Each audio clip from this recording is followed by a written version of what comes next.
Hey everybody, this is Craig Faniani from the Sacramento Jazz Education Foundation with our third lesson on chords.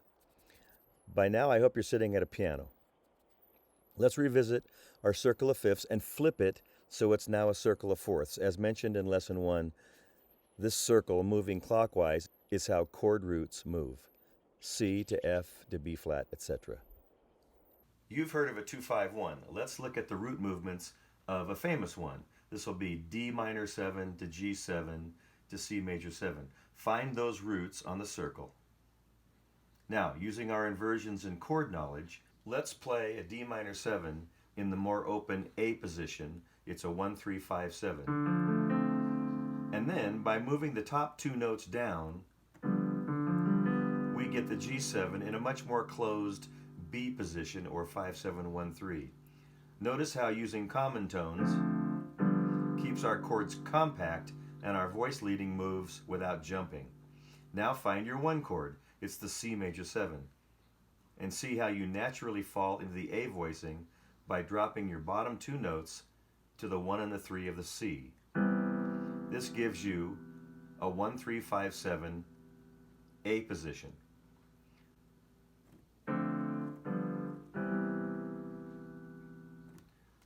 Next, start your 2 chord in the B position instead. It's the 5-7-1-3, and then follow the same sequence. I'm dropping down to the 1-3-5-7 on the 5 chord, and now closing down the top to a B position for the C major 7. Memorize this muscle movement. It'll come in very handy. Try the same thing with 9th chords. D minor 9, G9, C major 9. Play them rootless, remember, to cut down the bulk and also keep bass players happy.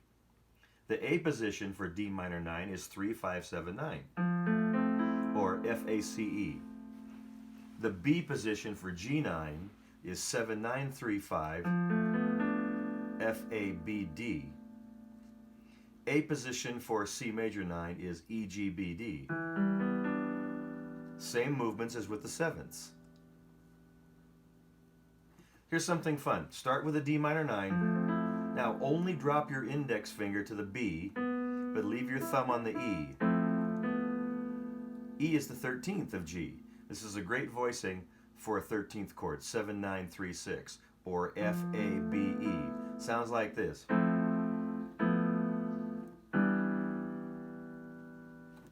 It makes sense. Chords should be related and have common tones as they move.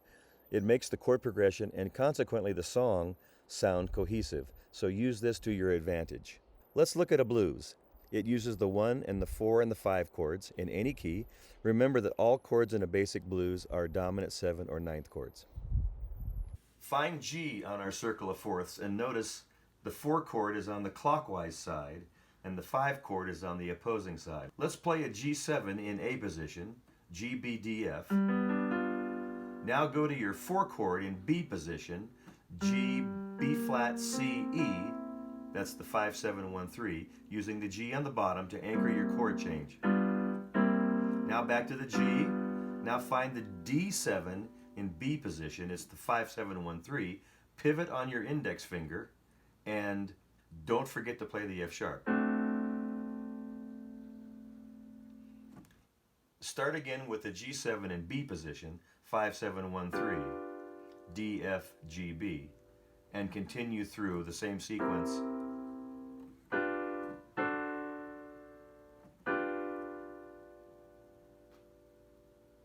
Next, start with the G9 in A position, 3-5-7-9. It's a B, D, F, A, and move to C9 in B position, 7-9-3-5, B flat, D, E, G, then back to G9, now to D9 in B position, C, E, F sharp, A.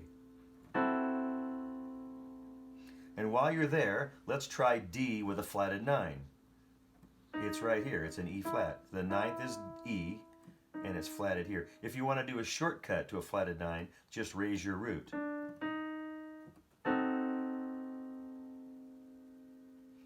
This is a D with a flatted 9.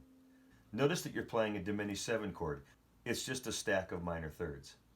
Okay, try this starting in a B position, 7-9-3-5, F-A-B-D. Again, pay attention to the hand movements because the chords move this way all the time. There's the one chord, there's C9, back to G9, and here's D9, like that flatted 9, and then G. There you go. Let's look at chord symbols. They can be really tricky to read. It takes time and experience to get them right and figure out what's going on. The letters, numbers, and characters all tell you something. Reading from left to right, they describe the chord from the bottom up. Unfortunately, they also get more complex and obscure, too. Essentially, a chord has 5 parts. The letter name of the chord gives you the root. Next is the quality of the triad. It's going to be major, minor, diminished, or augmented. Major has no symbol. Minor has the minus or a lowercase m. Diminished has the circle. And augmented has the plus, referring to an augmented 5. The 7th is next. Minor has just the number 7. Major 7 will have the uppercase M, an MAJ, or a triangle. Half diminished has the circle with a line through it, and full diminished has the circle and the number 7. If there's no 7th indicated, it's implied that it's minor. The extension might sneak in here. If it does, that means the 7th will probably be minor. If they want a major 7, it needs to have the uppercase M or the MAJ. Chord extensions are next. That's the 9ths, 11ths, and 13ths. And then any alterations, raised or lowered intervals, extra characters, words, fractions. Some might be superscript or stacked. Extensions and alterations can get really messy because there are no hard and fast rules. Reading the chord information is one thing. Voicing it is another. Basically, each note adds nuance or flavor. It's a harmonic recipe that you have to tweak until it's balanced and representative of the sound you want.